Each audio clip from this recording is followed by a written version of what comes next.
Story ama ni mimi najua? Wewe ndio unajua story ama ni mimi najua? Wase sijawaambia nimetoka department ya science. Wewe. Sema walimu kupigana. Walimu wanapigana.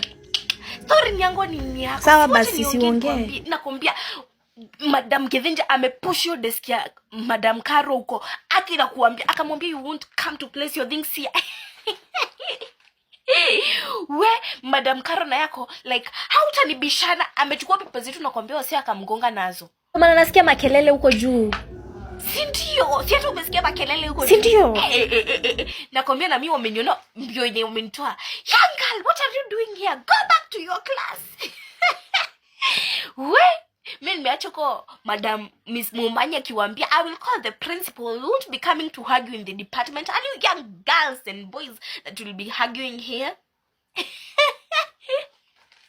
Na kuambia wamepigania nini sasa shwali? Ilikuwa ya nini? Mimi sijui nini umebishania. Sijui I guess ni kiti. Mimi sijui hata vizuri. Kwa si kitu walikuwa wapigania mnapiza hakuna wewe ni unaongea uongo. Wewe unajua story ama ni mimi najua? Wewe ndio unajua story ama ni mimi najua? Sawa basi si uongee. Ulikuanga hapo? Sawa. Si uongee. Si basi ungekuja na story yako unawaambia kabla nimalizie. Si ungekuja na story yako. Ai? Si hata ungeona unakuta unawaambia kwanza before niwaambie. Nini unangoja niwaambie ndio uchukue the spot? Uongee, nimekwambia uongee, unapenda kujiona sana. Ungekuja na story yako kutoka kitambo nini? Una boss, uambie story hata zibambi. Wewe tuambie story, achana na huyo. Achana na huyo, tuambie story tunakusikiza. Tuambie ndio. Ilikuwa sawa. Acha niongee. Story zako zibambi. Story ni yangu ama ni yako? Acha niongee. Sawa, si uongee, tumekuacha. Kama ulikuwa unajua story ungekuja naambia acha niwamalizie, acha na. Acha niongee. Si uongee. Simechana wewe. Nakwambia wamebishana. Hata hizo pepa zetu sioni zikisurvive. Madam Karo amechukua hizo pepa kama mgonga Kevenji nazo. Kevenji na yeye ni nani? Ametoa heels. Nakwambia amemshikia 7 ama ni 6.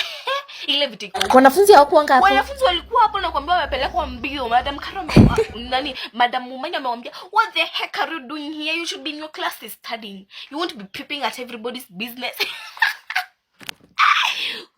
Hata sijui Madam Karo katakuja class leo. Uzuri mimi pepa zimeharibika. Hizo pepa zetu sioni zikitoboa, to be honest. Guys, hizo pepa zimeshikwa zikamgonga. Si unyamaze, others are studying. Atusikizi mastori zako za ujinga. Sema ni vile Madam Karo ni wa favorite ndo maana. I will report you to the class teacher. You are making noise up. Anyway, kama ujaendea pepa yako, mimi hata nimefukuzwa nikichukua. At least juu hata hizo marks zenu mmoja alikuwa na 8 naona akiekewa 20. For a moment you shut up and read. You're making noise for the class and I will report you. Kama unasikia vibaya.